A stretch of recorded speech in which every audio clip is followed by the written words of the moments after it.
A few moments later. আমাদের আজকের গল্পটি শোনার আগে কানে হেডফোন লাগিয়ে নিন আর সাথে কিছু টিস্যু পেপার নিতে পারেন, কারণ গল্পটি শুনতে শুনতে হয়তো আপনি কেঁদে দিতে পারেন। হ্যালো, হ্যাঁ বল। কি করছিস? শুয়ে আছি। দুপুরে খেয়েছিস? না, কেন? টাকা নেই কাছে আর মেসে মিল নাই। শয়তান, বিকেল হয়ে গেছে, এখনো খাসনি? তাড়াতাড়ি বাইরে আয়। ছেলেটির নাম শুভ আর মেয়েটির নাম নীলা। শুভ জানে না গেলে সুনামি বয়ে যাবে, তাই আসতেছি বলেই রেডি হয়ে বাইরে চলে এলো। একটু পরই দেখলো নীলা প্রাইভেট করে চলে এলো। তারপর শুভকে তুলে রেস্টুরেন্টে নিয়ে গেল। শুভ এক মনে খাচ্ছে আর নীলা মনোযোগ দিয়ে শুভর খাওয়া দেখছে। এভাবে আর কতদিন? কি কতদিন? কি কতদিন বুঝিস না? আমার টাকায় আর কতদিন এভাবে চালাবি বল? আমার একমাত্র বইয়ের বাপের টাকায় খাবো, তো এতে কিপটামির কি আছে? এই কথা বলেই শুভ আবার খাওয়ায় মন দিল আর নীলা রাগটাকে কন্ট্রোল করার চেষ্টা করছে। খাওয়া শেষ হলে বিলটা দিয়ে শুভকে নিয়ে লেকের পাড়ে চলে গেল। চুপচাপ বসে আছে দুজনেই। শুভ, এভাবে আর কতদিন চলবে বল? অন্তত কিছু একটা তো কর। যেদিন আমি থাকবো না, কিভাবে চলবি তুই? দেখ নীলা, বেশি কথা বলবি না তো। তোর মতো একটা লক্ষ্মী বউ থাকতে কি অন্য কিছু করা লাগে? আর তোর বাবার অনেক টাকা, এগুলো খেয়েই তো দুজনে শেষ করতে পারবো না। বয়ে গেছে তোর মতো ছেলের বউ হতে। হবি তো হবি, তুই আমার বউ হবি বলে দিলাম। দেখ শুভ, এসব কথা না বলে একটা চাকরির ব্যবস্থা কর। না হলে অন্তত কয়েকটা টিউশনি তো করা যেতেই পারে। এভাবে আমার ভয় করে। আমি না থাকলে তোর কি হবে বল? দেখ, এসব চাকরি বাকরি আর টিউশনি কোনোটাই আমার দ্বারা হবে না, এমনই ভালো আছি। পরে বুঝবি এর মজা। কথাটি বলেই রেগে নীলা উঠে চলে আসছে আর শুভ উঠে পিছু নিল ওর। এই চলে যাবি যা, আমার যাওয়ার ভাড়াটা তো দে। দিতে পারবো না, পারলে হেঁটে যা। ওকে, গেলাম। কথাটি বলেই শুভ হাঁটা শুরু করে আর নীলা গাড়িতে উঠে যায়। কিছুক্ষণ পর নীলার গাড়ি শুভর কাছে এনে কাজটা নামিয়ে 1,000 টাকার একটা নোট শুভকে দিয়ে বলল, লিখে রাখিস, পরে শোধ করে দিস। গাড়িটা চলে গেল আর শুভ দাঁড়িয়ে মুচকি মুচকি হাসছে। এই 4টা বছরে শুভ এই দিয়ে 1,25,417 টাকা নিয়েছে। নোটটা না ভাঙিয়ে হাঁটতে হাঁটতে শুভ ম্যাচে চলে আসে। এবার এদের পরিচয়টা দেই। নীলান্দ্রি বড়লোক বাবার একমাত্র মেয়ে, তবে বড়লোক হলেও ওর মতো মেয়ে হয় না। রাগী হলেও মনটা খুব নরম। আর শুভ গ্রামের ছেলে। পরিবার বলতে শুভ নিজেই, মা বাবা সবাই ওই দূরাকাশে থাকে। অনেক কষ্ট করে ভার্সিটি পর্যন্ত এসেছে। পরিচয় বলতে এতটুকুই। ভার্সিটিতে শুভ একদম বেখেয়ালিভাবে চলতো, উদাসীন। আর এই উদাসীন ছেলেটাকে দেখে নীলার ভীষণ রাগ হতো যে ছেলেটা এমন কেন। তাই শুভর সাথে বন্ধুত্ব করে নীলা। এরপর থেকেই শুভর প্যারা শুরু। শুভ এতটাই উদাসীন যে না খেয়ে থাকবে, তবুও কিছু করবে না। তবে নীলা খুব ভালো, তাই তো শুভর যখন যা লাগে দেয়। আর একসাথে থাকা চলা এটা তো কমন। এই 4টা বছর ধরে শুভর জ্বালাতে নীলা পাগল প্রায়। তবুও কেন জানি শুভকে কিছু বলতে পারে না। ছেলেটা এতিম তো, তাই আর শুভর হাসি দেখলেই নীলা সব রাগ চলে যায়। অপরদিকে শুভ নিজেকে নিজে যতটা না কেয়ার করে, তার চেয়ে বেশি নীলা কেয়ার করে। তাই তো নীলাকে খুব ভালোবেসে ফেলেছে শুভ। অনেক আগেই শুভ বারবারই নীলাকে বলে যে ভালোবাসি, তবে নীলা মজা ভেবে উড়িয়ে দেয়। এভাবেই এক এক করে চলে যাচ্ছে দিন। শুভও চাই চাকরি করতে, তারপর নীলাকে নিজের বউ করে নিতে।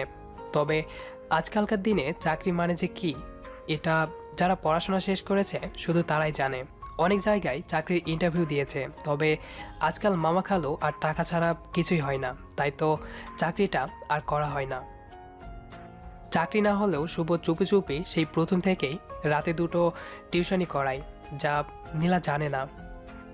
শুভর ইচ্ছে টিউশনি জমানো টাকা দিয়ে বিয়ের পর নীলাকে অনেক বড় একটা গিফট দেবে। শুভ অনেক স্বপ্ন দেখে নীলাকে নিয়ে। বিকালে ম্যাচে বসেছিল, তখনই আবার নীলা ফোন দিল। হ্যাঁ বউ বলো। দেখ শুভ, সব সময় আমার মজা ভালো লাগে না। মজা না, আমি সত্যি তোকে বউ করে নেব রে। আমার বিয়ে ঠিক হয়ে গেছে। আজ আংটি পরাতে আসবে, রাতে বাসায় আসিস। আর হ্যাঁ, আসার সময় কিছুদিন আগে যে শার্টটা কিনে দিয়েছিলাম ওটা পরে আসিস। নীলার মুখে আংটি পরানোর কথা শুনেই বুকটা কেমন যেন হয়ে ওঠে শুভর। শুভ ভাবে, এটা কি করে হয়? আমি যে নীলাকে ভালোবাসি, সেই নীলাকে শুধু আমার বউ হলেই মানাই।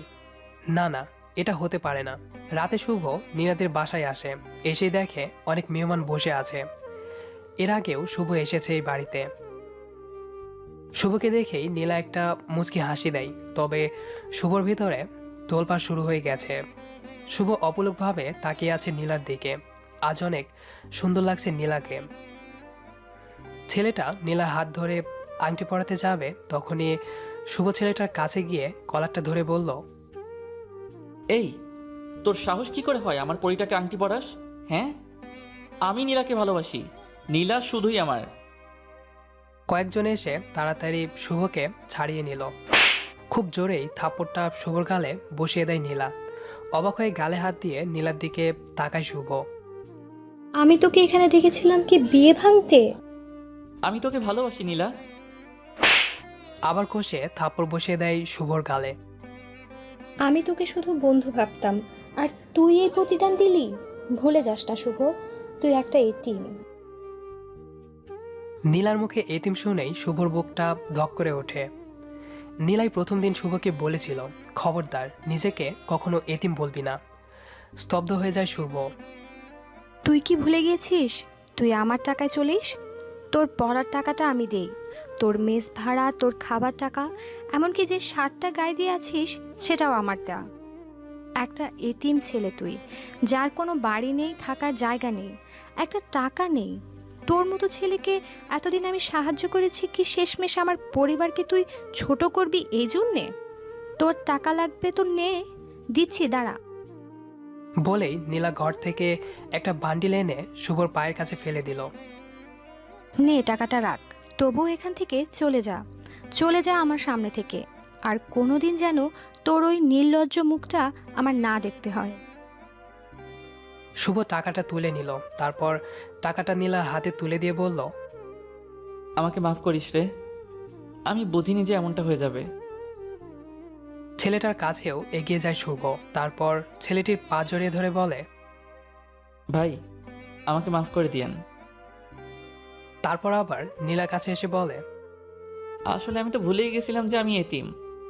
আমি ভুলেই গেছিলাম যে আমি তোর টাকাতে চলি। আমার যা আছে সবই তো তোর টাকাতেই কেনা। দেখ না, তুই আমাকে কত ভালো বন্ধু ভাবতি, আর আমি তোর বিশ্বাসকে এভাবে নষ্ট করে দিলাম। আসলেই আমি বেহায় রে। আর তোর টাকাটা দেওয়া লাগবে না। এমনিতেই যে টাকা দিয়েছিস সেটাই সারা জীবন তোর কামলা খাটলেও শোধ হবে না। নীলার বাবার হাতটা ধরে শুভ বলল, চাচা, আপনাদের শুভ কাজে বাধা দেওয়ার জন্য মাফ করবেন। আর নীলা শোন, তুই যতই আমার মুখটা না দেখতে চাস, আমি তোর বিয়েতে ঠিকই আসবো। বলেই চোখটা মুছে শুভ চলে গেল। মেসে এসে বসে আছে শুভ। আজই প্রথম নিজেকে এতিম মনে হচ্ছে। আসলে নীলাকে নিয়ে একটু বেশি স্বপ্ন সাজানো হয়ে গেছিল, তাই তো কষ্টটা একটু বেশি লাগছে। সারা রাত একটুও চোখের পাতা এক করতে পারেনি শুভ। পরের দিন ব্যাংকে গিয়ে টিউশনির জমানো টাকাটা তুলে নেয় শুভ। তারপর শপিং সেন্টারে গিয়ে খুব সুন্দর দেখে নীলার জন্য একটা নীল শাড়ি কিনে শাড়িটা গিফট পেপার দিয়ে প্যাকিং করে নেয়। তারপর আবার মেসে ফিরে আসে। কালকে নীলার বিয়ে। সারা বাড়িতে হই হুল্লোড় চলছে। খুব খুশি সবাই। খুশি হবে না কেন, একমাত্র মেয়ের বিয়ে। তবে মনটা খারাপ নীলার। শুভকে সেদিন ওভাবে বলার পর থেকেই মনটা খুব খারাপ। নীলা জানে যে শুভ হাজার কষ্ট পেলেও কখনো কাঁদে না। মুচকি হাসির আড়ালে কষ্ট খুব করে লুকাতে পারে। নীলা ভাবে কালকে বিয়েতে আসলেই ওকে সরি বলে নেবে। আর নীলা ছাড়া তো ওর কেউ নেই। বিয়ের পরও না হয় ওকে দেখবে। পরের দিন রাত 8টা। শুভ নীলাদের বাড়ির গেটে দাঁড়িয়ে আছে, হাতে নীলার জন্য কেনা গিফটটা। শুভকে দেখেই গেটের দারোয়ান চাচা বলল, আরে বাবা, বাইরে দাঁড়িয়ে যে, ভেতরে চলো। না চাচা, অনেক কাজ আছে। এটা ধরুন, এটা নীলার হাতে দিয়ে বলবেন আমি দিয়েছি। আর আজ খুলতে মানা করবেন, বলবেন যেন বিয়ের পর খোলে। সে কি বাবা, তুমি যাবে না ভেতরে? না চাচা, অনেক তাড়া আমার। আমি এখন তাহলে আসি, কেমন? ভালো থাকবেন। পিছু ফিরে হাঁটা শুরু করে শুভ। কি মনে করে যেন বাড়িটার দিকে তাকায়। দোতলা বাড়িটা অনেক সুন্দর করে সাজানো হয়েছে। শুভর বড্ড ইচ্ছে করছে ভেতরে গিয়ে নীলাকে বইয়ের সাজে দেখতে। তবে নীলা যে সেদিন খুব সহজেই বলে দিয়েছে তাকে আর দেখতে চায় না নীলা। তাই তো শুভর শেষ ইচ্ছুটুকু হাসির মাঝে চাপা দিয়ে পিচ ঢালা রাস্তা দিয়ে হেঁটে চলেছে। পকেট থেকে ভাঙ্গাচোরা বাটন ফোনটা বের করে। শুভর ফোনটা ভাঙ্গা হলেও ডিসপ্লেতে নীলা ছবিটা অনেক সুন্দর মানিয়েছে। ব্যাটারিটা খুলে সিমটা বের করে, তারপর ভেঙে পাশে ঝোপে ফেলে দেয়। সঙ্গে সঙ্গে পুরো পৃথিবীর সাথে যোগাযোগ বিচ্ছিন্ন হয়ে যায় শুভর। যার পৃথিবীতে আপন বলতে কেউ নেই, তার জন্য আপাতত কেউ কষ্ট পাবে না। একজন আপন ছিল, সেও এখন অন্য কারোর হয়ে গেছে। হাসতে হাসতে আধারের মাঝে মিলিয়ে যায় শুভ। অপরদিকে নীলা বিয়ে বাড়িতে খুঁজছে, তবে পাচ্ছে না। দারোয়ান চাচা এসে গিফটটা নীলার হাতে দিয়ে বলল, মামনি, এটা শুভ বাবা দিয়েছে। শুভ দিয়েছে? কোথায় ও? বলল কি যেন কাজ আছে, তাই চলে গেল। ও আচ্ছা, দেন চাচা। মামনি, এটা শুভ আজ খুলতে মানা করেছে, বলেছে স্পেশাল গিফট, বিয়ের পর খুলতে। আচ্ছা ঠিক আছে। নীলা ভাবে শুভ অভিমান করে আছে, তাই পরে অভিমান ভাঙাবে ভেবে মন থেকে সব ঝেড়ে ফেলে। বিয়েটা খুব ধুমধাম করেই হয়ে যায়। পরের কয়েকটা দিন এখানে ওখানে যেতে যেতেই কেটে যায় নীলার। নীলা ভুলেই যায় শুভর কথা। রাতে কাপড় গোছাচ্ছে নীলা, ঠিক তখনই লাগেজ থেকে শুভ দেওয়া গিফটটা বেরিয়ে আসে। তাড়াতাড়ি নীলা খুলে দেখে খুব সুন্দর একটা নীল শাড়ি। মুচকি হাসে নীলা আর ভাবে পাগলটার চয়েস আছে। শাড়িটা তুলতেই একটা ছোট্ট প্যাকেট বেরিয়ে আসে। প্যাকেটটা খুলতেই নীলা অবাক হয়ে যায়। অনেকগুলো টাকা, সাথে একটা কাগজ। তাড়াতাড়ি কাগজটা খুলে নীলা পড়তে শুরু করলো। কি রে, কেমন আছিস বউ? রাগ করিস না, তোকে বউ বলেছি বলে। কি করব বল, অনেক যে ভালোবাসি তোকে। জানিস তো, আমি ইচ্ছা করেই তোর থেকে টাকা নিতাম।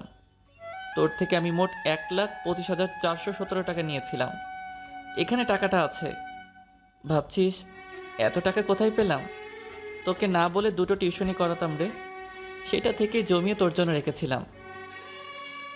ভেবেছিলাম তোর সাথে আমার বিয়ে হলে তোকে এটা দিব, কিন্তু তা তো হলো না। তাই তোর বিয়েতে এটা দিলাম। কোনো দিন তো তোকে কিছু দিতে পারিনি, বেহায়ের মতো শুধু নিয়েইছি। তাই প্রথম ও শেষ একটা গিফট দিলাম। শাড়িটা হয়তো ভালো হয়নি, তাই না রে? কি করব বল, তুই তো জানিসই আমার চয়েস খারাপ। তবুও শাড়িটা পরিস কেমন? আর তুই বলেছিলি না কোনো দিন আমার মুখ দেখতে চাস না। একদম টেনশন নিস না, আর কোনো দিন তোর সামনে যাব না। জানিস তো, তোর সাথে চলতে চলতে ভুলেই গেছিলাম যে আমি একটা এতিম। তুই ছাড়া আমার কেউ নেই। তবে সেদিন আমাকে এতিম বলে মনে করিয়ে দিলি। অনেক অনেক ধন্যবাদ তোকে। শেষ পর্যন্ত নিজের ভুলে এই এতিমটার আর কেউ রইল না রে, তাই পুরো পৃথিবীর থেকে সংযোগটা বিচ্ছিন্ন করে নিলাম। পারলে মাফ করে দিস কেমন? আর কোনো দিন তোর এই বেহায়াটার মুখ দেখতে হবে না। দোয়া রইল তোদের সাংসারিক জীবন সুখের হোক। 2,000 years later.